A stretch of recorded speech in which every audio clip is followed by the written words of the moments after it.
Εμμανουήλ Μαρία. Καλησπέρα και από μένα.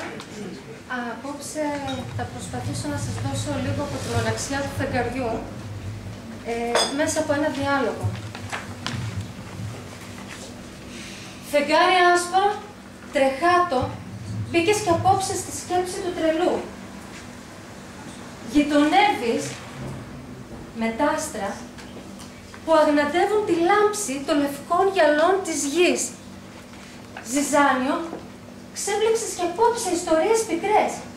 Γέλασες με τις μαργαρίτες του ουρανού.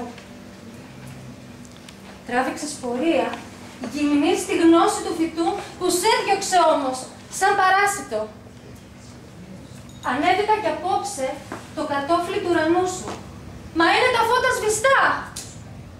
Φεγγάρι άσπρο, με βλέπεις? Σε βλέπω. Έλα εδώ, μαζί μου. Μα πώς? Με μια πορεία. Με μια πορεία γυμνή στη φαντασία. Μπράβο.